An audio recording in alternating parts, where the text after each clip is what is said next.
काल म्हणाले तसे या मंदिरात पोहोचायला उशीर झालाय त्याचं कारण हे जे मला दुरूनच दिसलं.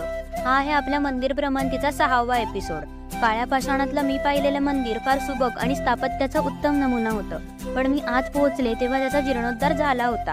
हा भव्य त्रिपूर आणि मूर्ती सोडल्यास मंदिराच्या प्राचीनतेच्या साऱ्या खुणा पुसल्या गेल्या होत्या. मन काहीसा उदास झालं आणि दर्शन घेऊन मी तिथून निघाले.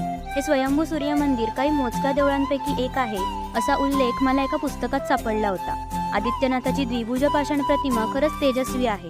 इतिहास जतन करणं आणि मूळ इतिहासालाच नवीन रूप देणं यामध्ये फरक आहे. जीर्णोद्धार होत असलेलं मंदिर सुंदरच आहे, परंतु हे जुनं मंदिर त्या इतिहासाच्या पाऊलखुणांचा साक्षीदार होतं. त्याचं स्थापत्य म्हणजे तत्कालीन शैलीचं उदाहरण होतं. ते पुन्हा होणे नाही. आधुनिकतेचे ठसे उमटतीलही, पण ह्या संस्कृतीच्या पाऊलखुणा त्यात हरवून नाही ना जाणार याची काळजी गंभीरतेने वाटली.